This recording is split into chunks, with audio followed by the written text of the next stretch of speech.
What's up, guys? Giver here, and today I think we're just going to go over some of the takeaways that I had from the Rivals of Ixalan pre-release.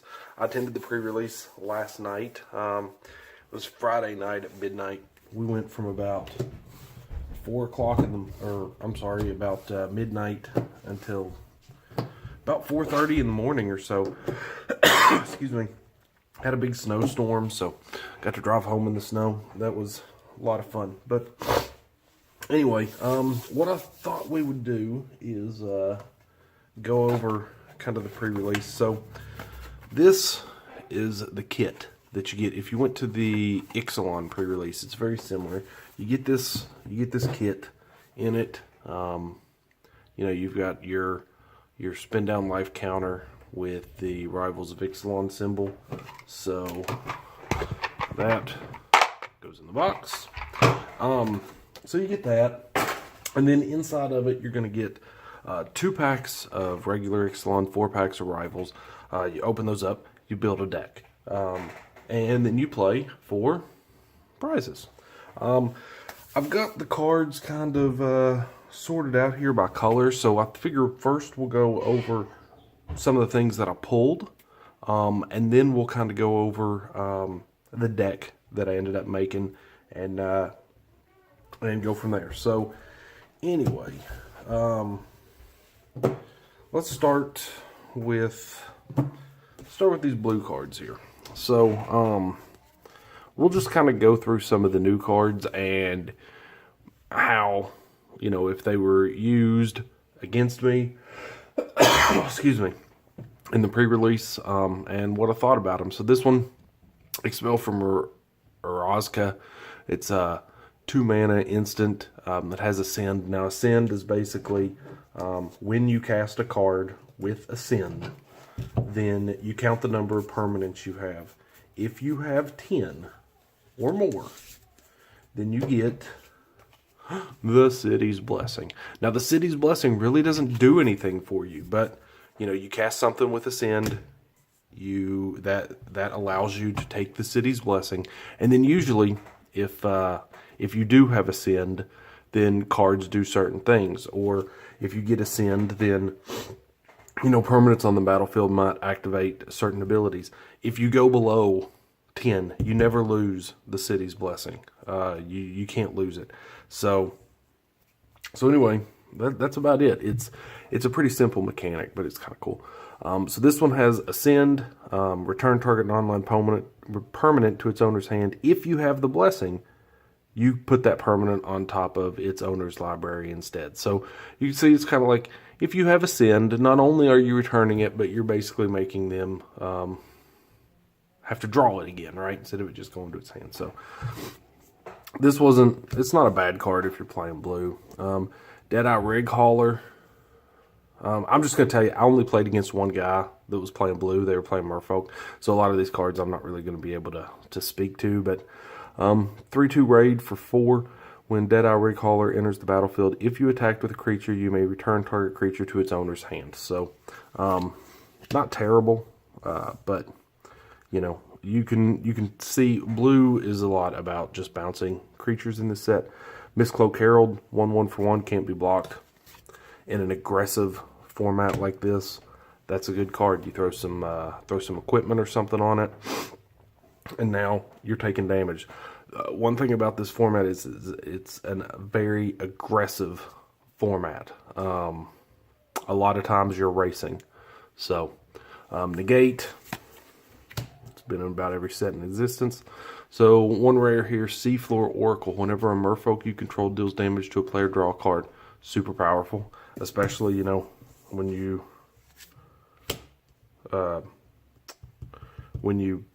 pair it up with some of these merfolk that can't be blocked. Now you're doing damage and drawing a card.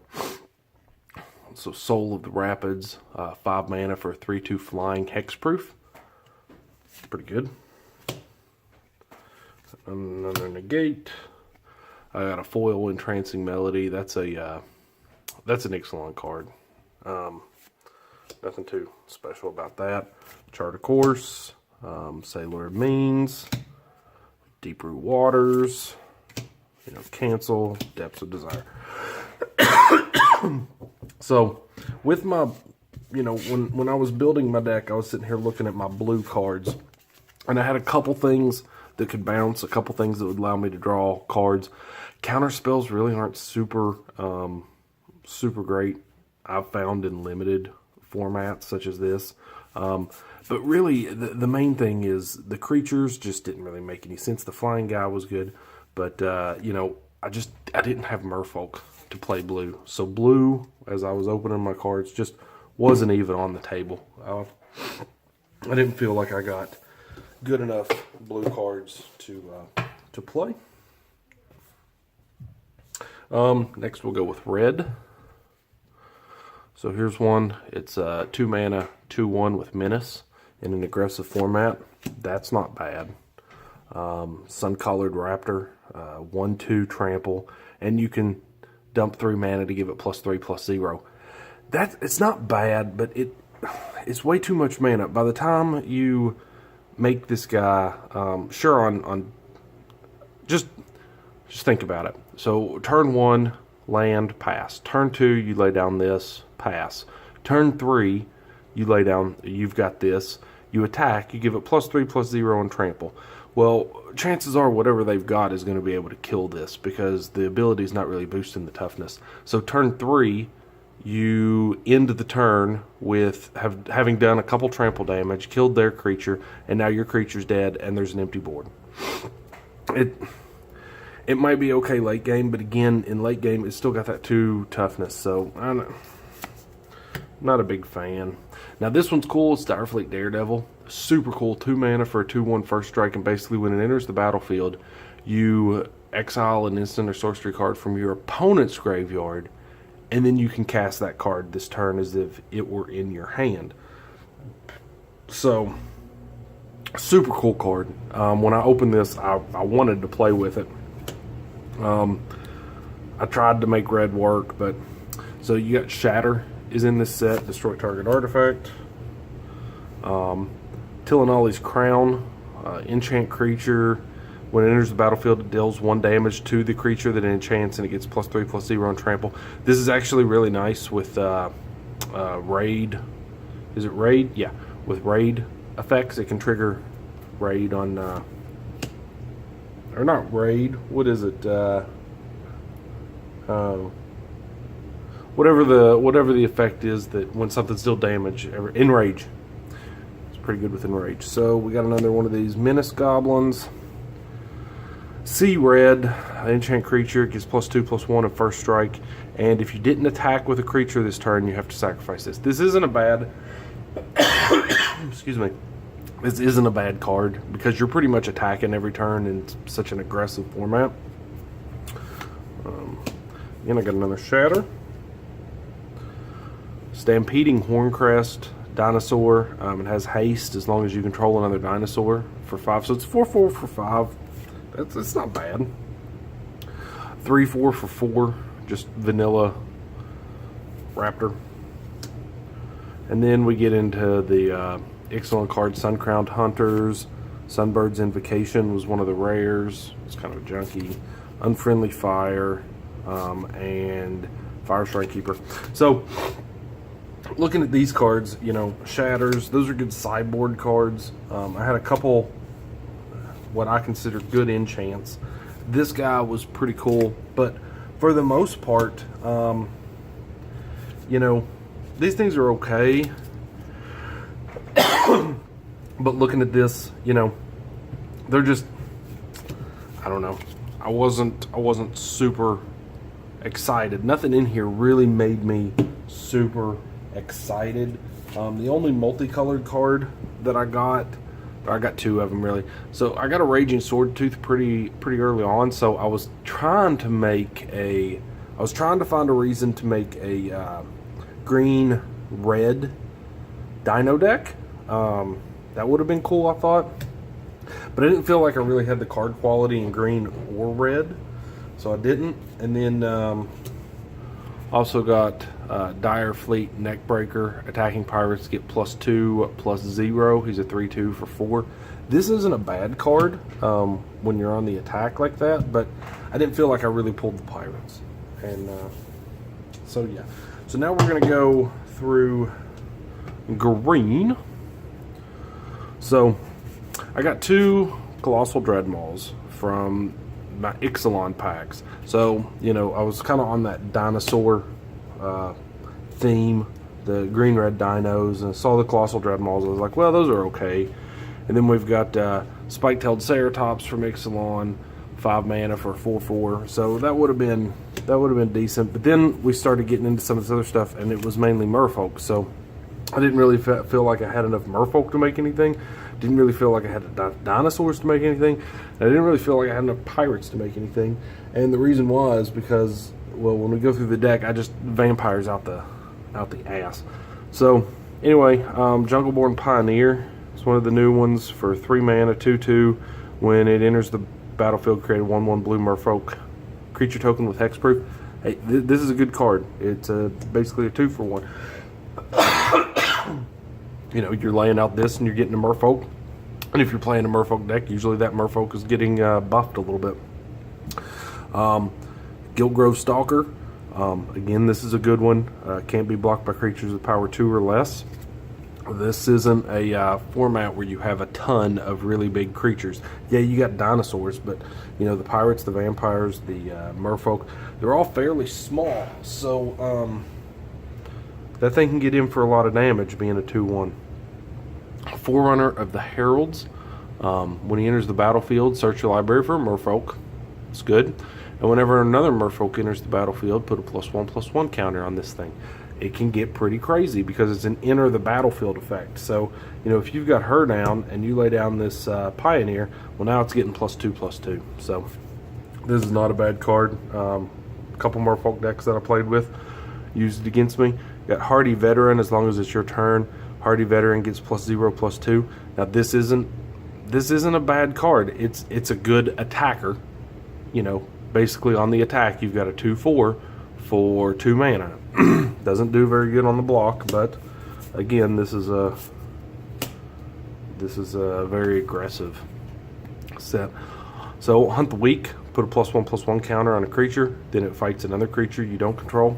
Those are great cards if you're playing dinosaurs, that kind of thing. Naturalizes in the set, so destroy target artifact or enchantment. Boom. Blinding Fog from Ixalan. It's basically a fog effect.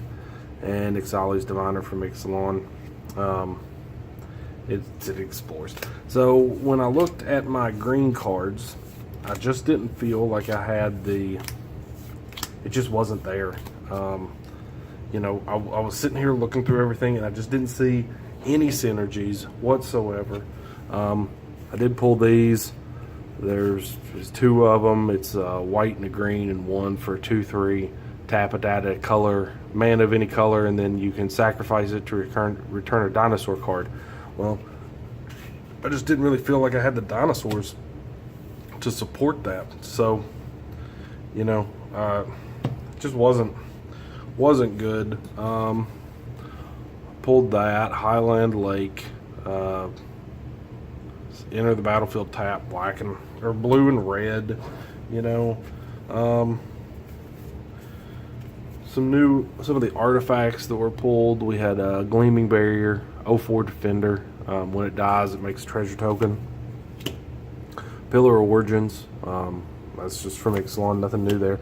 Now this card, a lot of people were playing this card wrong in the pre-release, and I was one of them. Now, when you first read this, if you're not careful, it looks like a 4/4 Defender for 4, and it looks like you pay 2 and it fights another creature. Well, the thing is, it fights another creature that you control. That's what everybody was forgetting.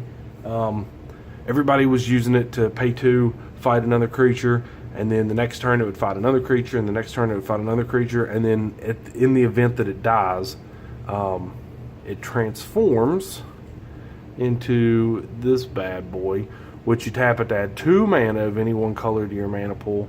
or pay 4 and tap it, create a 4/4 colorless golem artifact creature token. So, like, the first rounds of the pre-release, this thing was running wild on people.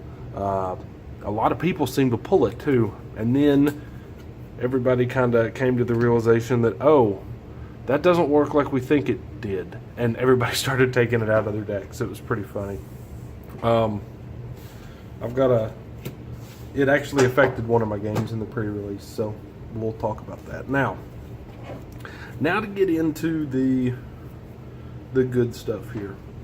So what I'm going to do is I'm going to go through my deck, and maybe you could see why I went the way I did.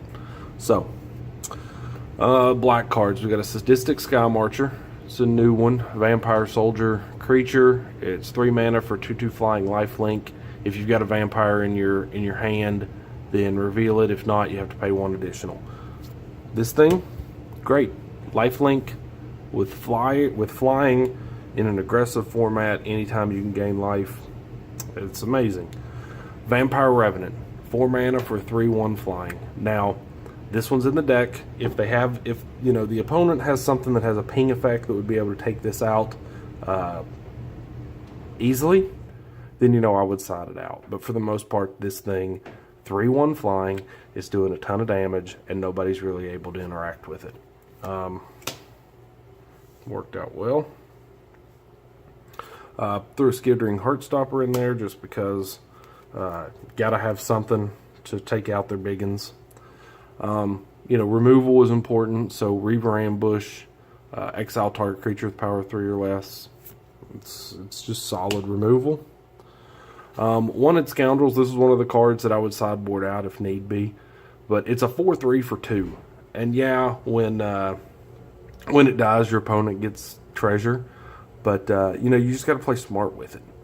Sometimes it will die and it'll give them treasure, but for the massive majority of the time, as long as you were smart with it, you would be able to only put it in situations where it would die at times where it doesn't matter if the opponent's got treasure or not, right? Like later on in the game, that kind of thing, when everybody's already got lands and their hand size is low, that treasure's not going to do anything for them.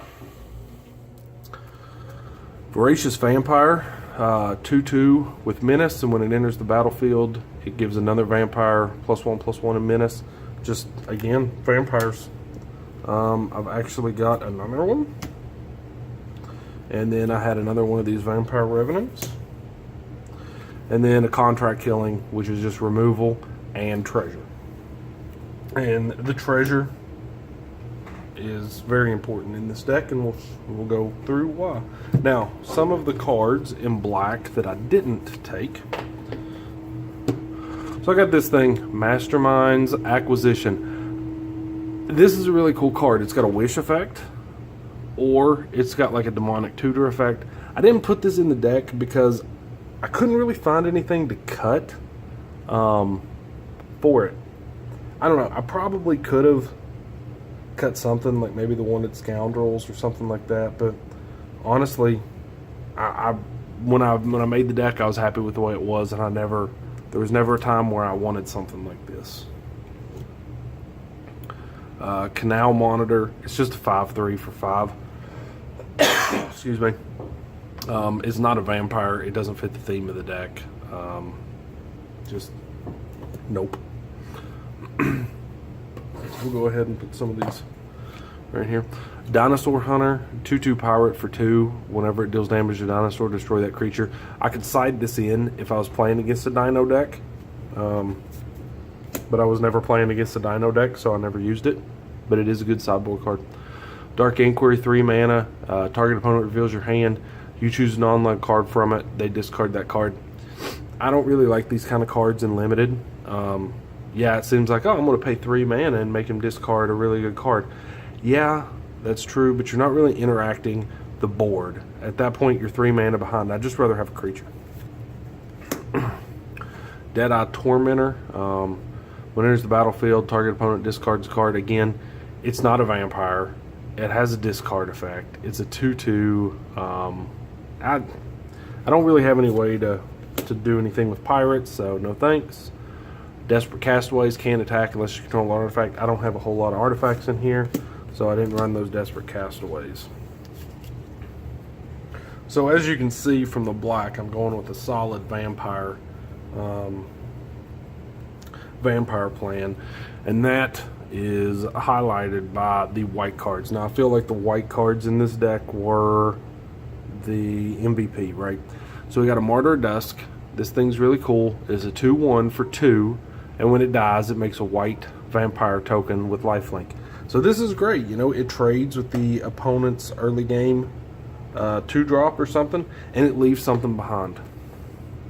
This was my promo card, which is amazing. So Ascend, it has Ascend, which is good in vampires because vampires are a creature type that likes to go wide. And what I mean by going wide is they like to flood the board with tokens and creatures and things like that. So it's very easy to get to Ascend.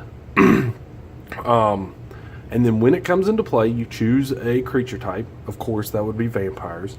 And they all get +1/+1 and vigilance. This thing is amazing, especially in a limited format where people are playing with just a bunch of jank that they open. And here I am with a crap ton of pirates and a buff, you know, like a global buff to all of them. So we've got Exultant Sky Marcher. It's a 2/3 flying vampire. If you could see, I really focus, you know, on flyers. Had 2 of those because it is an aggressive format, and you got to be able to get in for damage. So Cleansing Ray, I ran 1 of them. I also have another one that I kept kind of in my sideboard. Destroy target enchantment, destroy target vampire. Choose one. If they're not playing with vampires, then they're probably playing enchantments. I mean, there's a lot of really good enchantments in this set. So I figured I would run 1 because, you know, all decks are going to have some sort of buff enchantment, some sort of enchantment that's going to tap your creature and not allow it to attack or block or whatever. So I figured it was safe to run 1. And if I was going up against a vampire deck or a deck that was running a lot of enchantment-based removal, then I would side in the other one.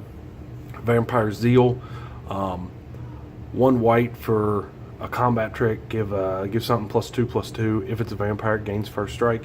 I mean, I'm playing a vampire deck. It's always good to have some combat tricks. These are not vampires. I brought them in for a very specific reason, and we'll go over that here in just a little bit. So again, Skybladed Legion, 2 mana for a 1/3 flying. It's a vampire.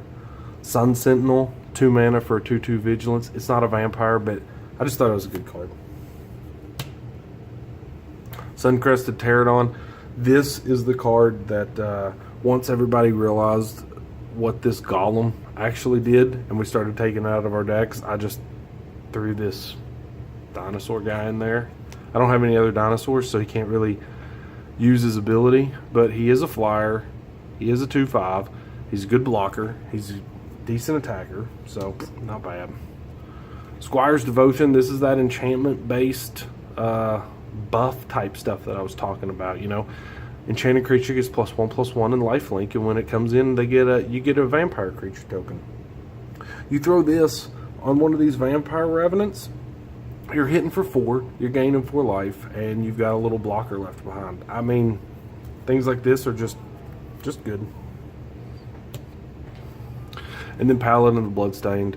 This is just a good vampire, you know, 4 mana for a 3/2, and it makes a 1/1 vampire. So, as you can see, you know, I drafted some really solid vampires with a lot of evasion, and, you know, I had some sources for lifelink, that kind of thing. But then in my last pack, I got this. So it's foil, but it's a Huatli Radiant Champion. And if you look at what she does, so she starts with 3 loyalty. You give her +1, so she gains 1 loyalty, and then you put additional loyalty counters on her for each creature you control. Does that sound like that would go well in a deck that wants to go wide with a bunch of small creatures? I mean, it's perfect for a vampire deck. -1, target creature gets +X/+X until end of turn, where X is the number of creatures you control. Again, I've got a lot of flyers, some of which have lifelink, and at any given time I've got 5 or 6 guys down on the board. So I'm giving that flyer +6/+6.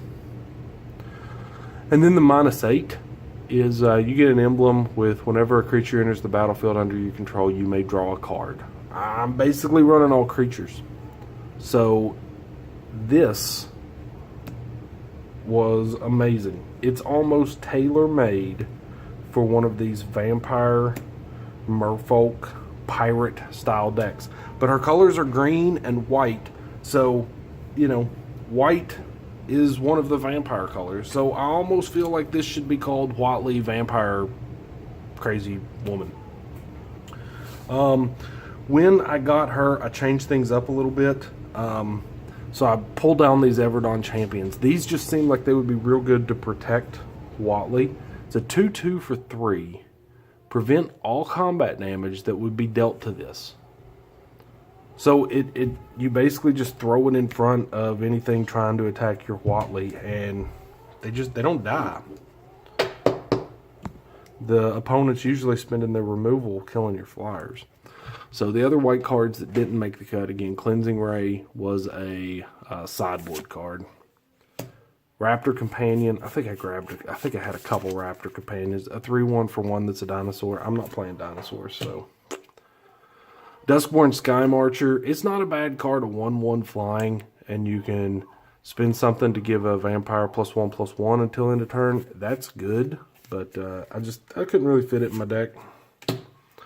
Demystify, destroy target enchantment. Why would I play Demystify when you can play Cleansing Ray and give you a little bit extra flexibility? And then Priest of the Awakening Suns. At the beginning of your upkeep, you reveal a dinosaur. Anyway, it's an Ixalan card. It's a dinosaur guy. I'm not running dinosaurs. And then Majestic Heliopterus, 2/2 flyer. When it attacks another dinosaur you control, gains flying. I'm not running dinosaurs, so doesn't really matter. And it sounds like the baby is going crazy. So anyway, wife's up there with her. It'll be fine. So anyway, there was the deck. As far as mana, the majority of the mana in the deck was plains and swamps, but I did have to splash some green. So I was lucky enough to pick up a green-black tap land. So that helped. And then I threw one additional forest in here for my green splash. And then I went with 3, 4, 5, 6, 7, 8 plains, and I believe 8 swamps. 7 swamps. 7 swamps, 8 plains, 1 forest, and 1 tap land. So, how'd the deck do? Game 1, Whatley absolutely crushed the opponent. Game 2, me and my opponent both were using this thing wrong. The game went so long. It took so much time. I ended up winning the first game, and then the next game, we ran out of time. At the end of the second game, when time was called, that's when somebody pointed out that we were using this completely and totally wrong. And since we were both using it wrong, but even though I ended up winning that game, but we were both using this thing wrong, I said, you know what, dude? I don't feel right. The only reason I really won that game was because of this golem. So I would say that I would just concede it to you, but he used the golem incorrectly as well and killed some of my stuff. So I said, look, let's just say it's a draw. We'll both go 0-0-3 on this one, and it'll just be a straight up wash. Opponent was cool with that, so we called the second game a wash. Third game, I was up against black-red pirates. Again, Whatley just ran wild. He really couldn't do anything. It was ridiculous. Basically, if I got this down, after 2 turns, she had enough counters to give me the emblem, and then I had enough stuff to every turn plus X plus X plus X plus X. It was bad. Fourth game, I was playing against a Merfolk deck that was running the 12-12 dinosaur. But he was having a lot of mana problems. He kept flooding out on mana every game. So I basically just won the game because he was not able to do anything. So in the end, I went 3 wins, 0 losses, 1 draw. And overall, I came in second place, which was cool. So for second place, what do we get? Well, apparently nobody had showed up to the welcome learn to play Magic thing last weekend. So we had a bunch of these Silvergill Adepts left over. So everybody that attended the pre-release, there were like 36 of us. Got a Silvergill Adept, and the top 4 got another one. So I got another pre-release Silvergill Adept. This thing is beautiful. It's awesome. So I got a couple of those.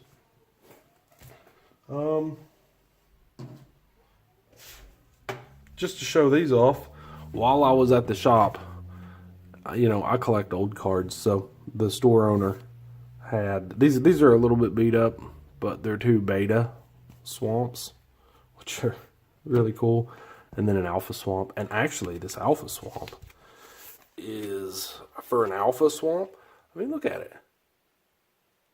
It's in pretty good shape. There's a little spot right there. And it's got a little bit of wear up on the top, but for the most part, that's in really good shape. I love old alpha and beta lands, things like that. I collect them.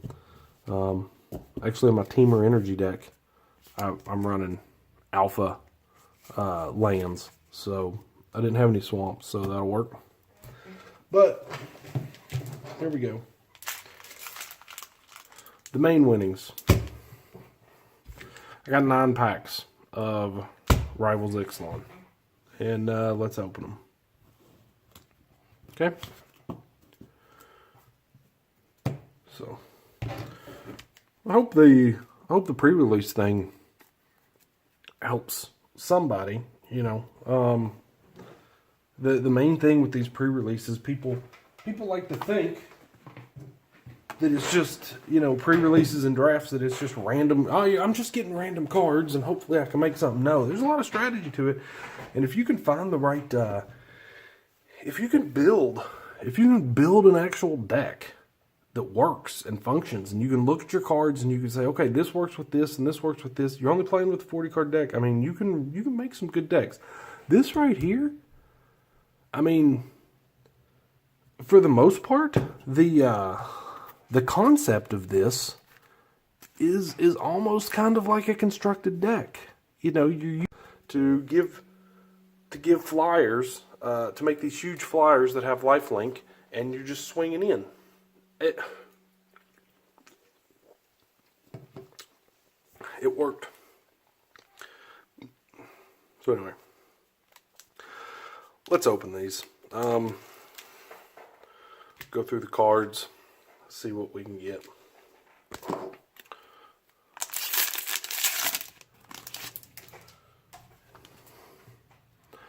So, Fanatic Firebrand. 1/1 haste, sacrifice it, deals 1 damage to a creature or player. If somebody was playing with this, then I would immediately side out those 3/1 flyers. That would be terrible. Mistcloaked Herald. So the 1/1 can't be blocked. We already know.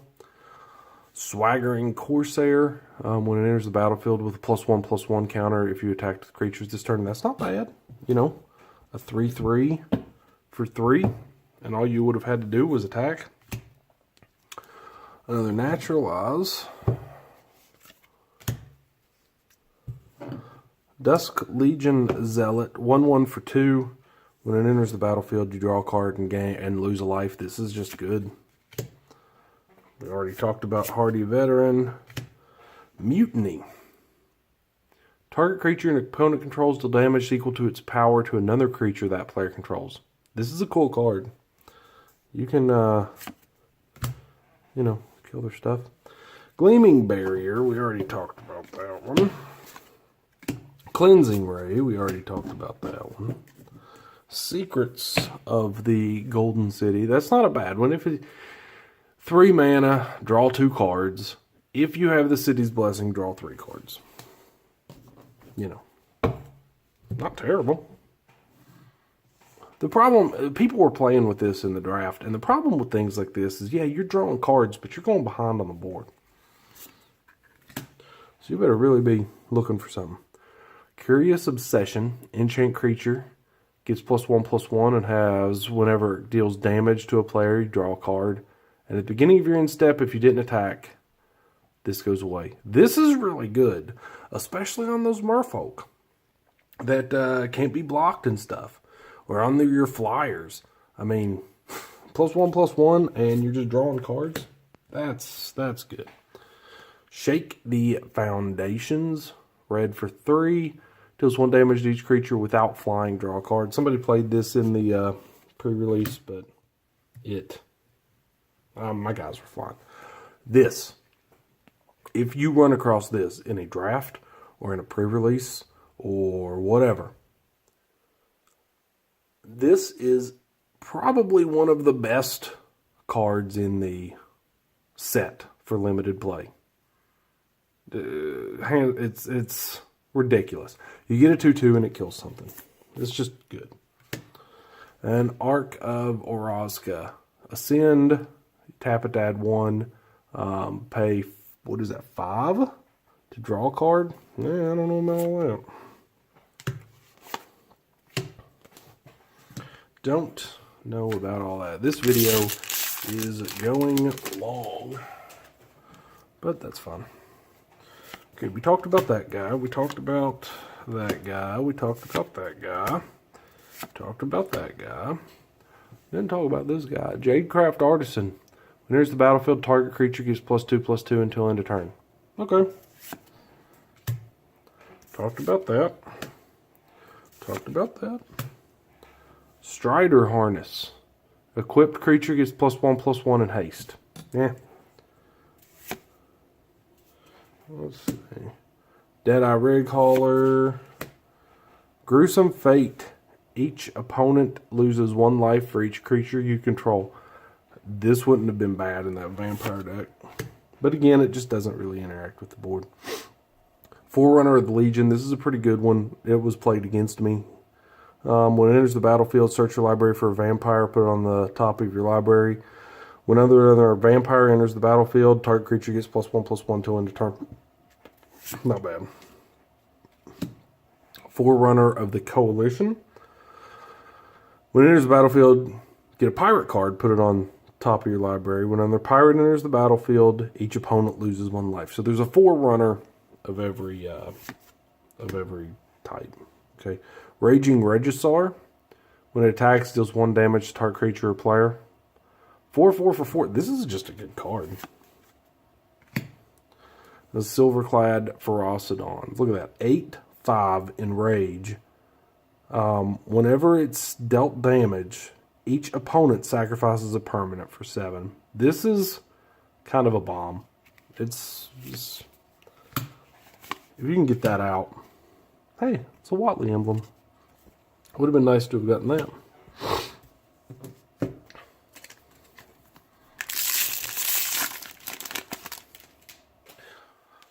Now everything that I'm talking about is for limited play. Constructed, I have no idea. So Brazen Freebooter, it enters the battlefield, creates a treasure token. 3/3 for 4. It's okay. Sun Sentinel, we talked about that. Mistcloak Herald, talked about that. We talked about that guy. We talked about that guy. Shatter, Gleaming Barrier, Exultant Sky Marcher, Hornswoggle. Counter target creature spell. Make a treasure. Not bad. Imperial Ceratops, 3/5 Enrage. Somebody was playing this in their vampire deck that I was going up against. Whenever it's dealt damage, you gain 2 life. He used that one pretty effectively. Arterial Flow. Each opponent discards 2 cards. If you control a vampire, each opponent loses 2 life and you gain 1 life. Not really my bag. Time Stream Navigator. It's a mythic. It's a 1/1 for 2 that has Ascend. And for 4 mana, put it at the bottom of its owner's library. Take an extra turn. Activate this only if you have the city's blessing. Wow, I never saw this. Anything that has the ability take an extra turn is cool in my book. Right?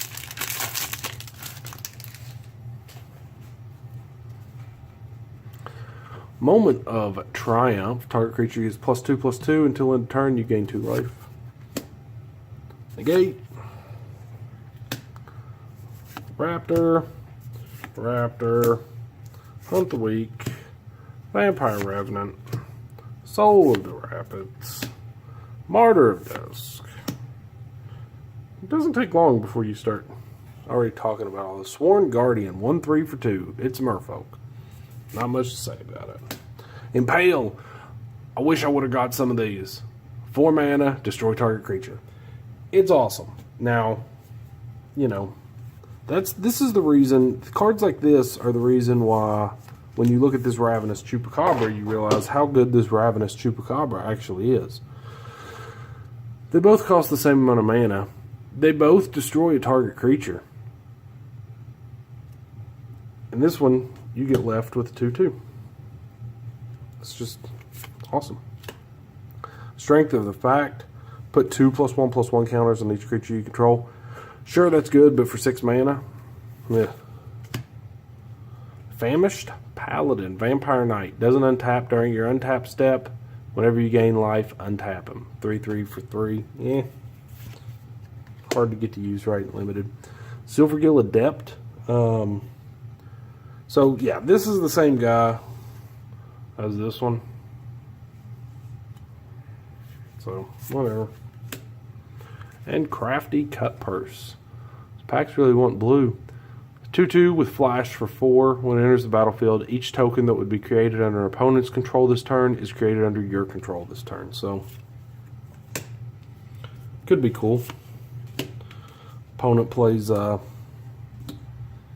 what's that card that gives you like 3 vampires?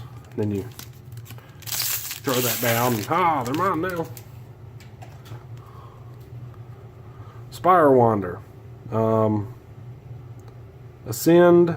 Gets +1/+1 as long as you have the city's blessing. And look at that. No idea.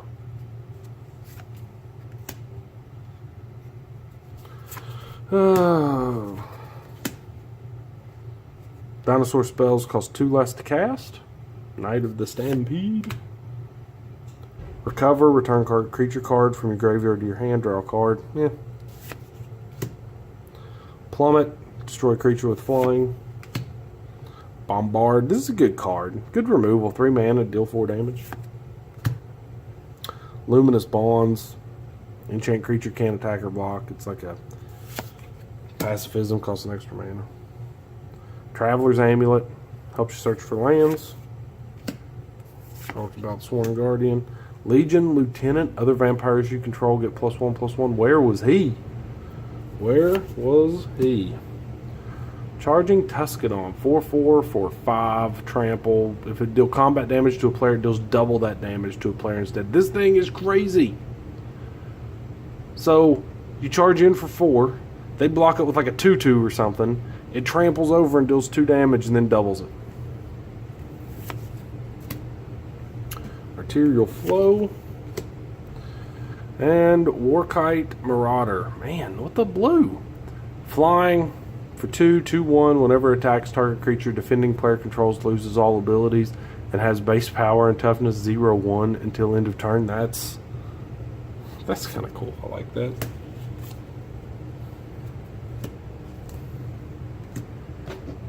Got a few packs left.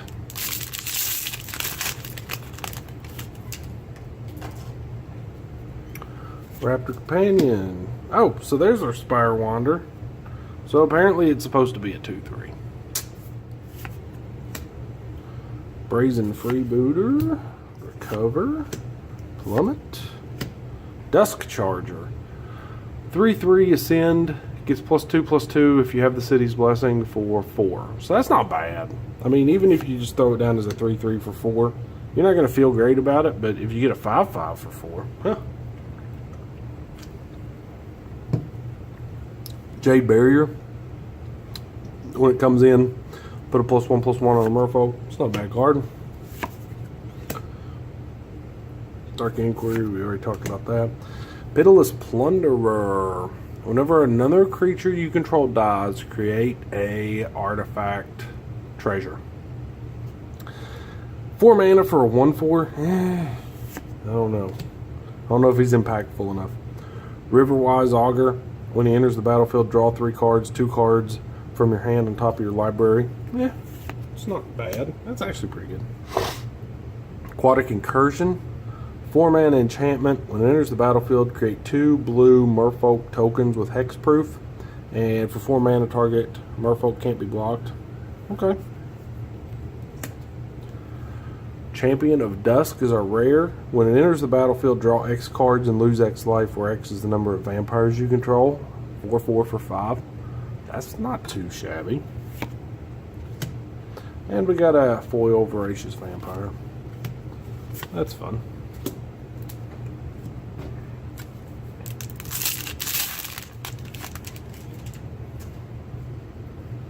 Legion Conquistador. I think that one's been talked to death. Crashing Tide. 3 mana. Flash. If you have a Merfolk, return a creature to its owner's hand, draw a card. Yeah.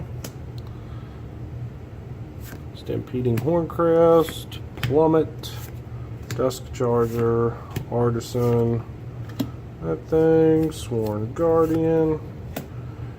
Oh, I'm off of the camera. Impale. Evolving Wilds. Yes, Evolving Wilds is in here. Flood of Recollection. Return target instant or sorcery card from your graveyard to your hand. Exile this. 2 blue. Forerunner of the Legion. Again. Raging Regisar. Again, that was a good card. Look, all blue, man. Admiral's Order. 3 mana, raid. If you attack with a creature this turn, you may pay 1 rather than pay the spell's mana cost. Counter target spell.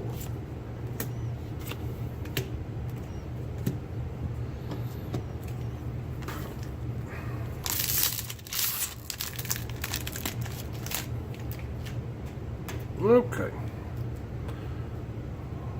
Talked about him. Talked about her. Talked about him. No, we didn't. No, we didn't. 4/2 for 3. There you go. It's a dinosaur. Moment of craving. Target creature gets -2/-2, and you gain 2 life. Not bad. Natural Laws. Mutiny. Devotion. Overgrown Armasaur. 4/4. His enrage is make a sapling creature token. Divinali's Crown. Woodland Stream.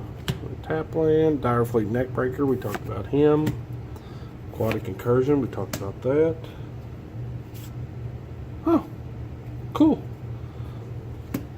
So we got a flip card. Hadena's Climb. At the beginning, it's a legendary enchantment. At the beginning of combat on your turn, put a +1/+1 counter on target creature you control. If that creature has 3 +1/+1 counters, transform it.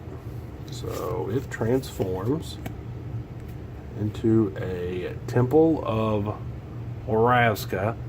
Tap it to add 1 mana of any color. Green-blue colorless. Target creature you control gains flying and gets +X/+X, where X is its power.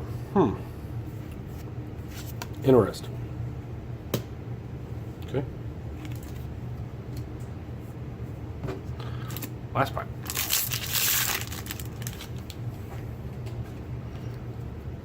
Frilled Death Spitter. Haven't talked about this. When it's dealt damage, it deals 2 damage to target opponent. So if you can trigger its Enrage a bunch, do something. Divine Verdict. Destroy target attacking or blocking creature. Costs 4. River Darter. Can't be blocked by dinosaurs.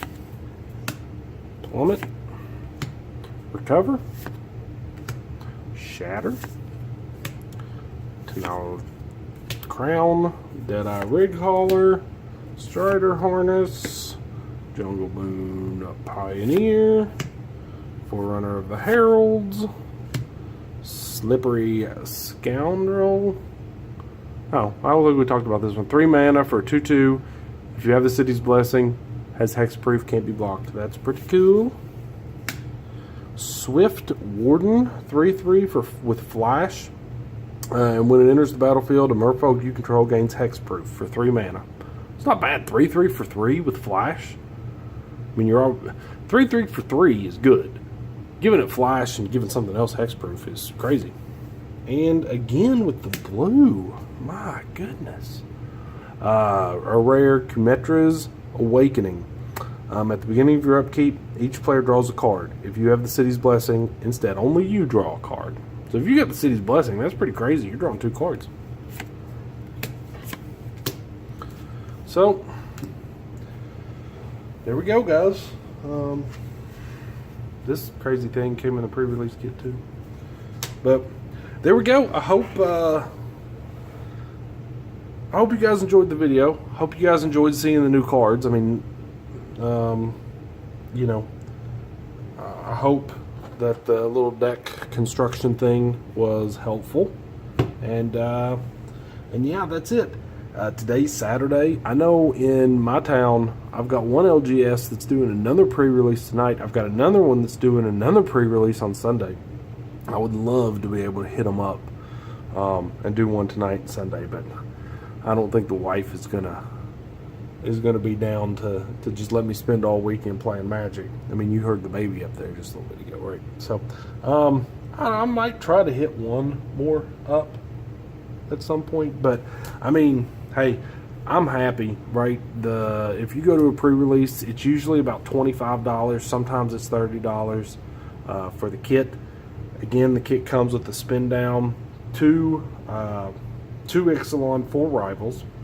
So you're already getting 6 packs, 6, 12, 18, 24. So it's like $4 a pack plus the spin down. Plus you get a promo card that's always like a rare or a mythic or whatever. So, you know, you're not wasting money. You're getting your money's worth, kind of, going to the event. I mean, you get the cards. You're basically paying retail for the cards, but you get to play with them. And it's a fun event. So it's definitely worth going to. And for me, you know, look, I spent $25. I got my 6 packs from the kit. Got my spin down, all that kind of stuff. And then I walked away with 2 of these little promo cards that I think are worth about $5 a piece. And 9 additional packs. So, you know, I made out quite well. But I had a good day. So, anyway, guys, I've been rambling on for long enough. I appreciate you guys sitting through it. Hope you guys learned something. And if you have the opportunity to go out this weekend and play on this pre-release, please do so, because it is a ton of fun. Some people say that it's the only time they get out and play Magic. And I believe it. There's a lot of people at the LGS that you never see other than pre-release night, because it's that much fun. So, guys, have a good rest of the weekend, and we'll talk to you later.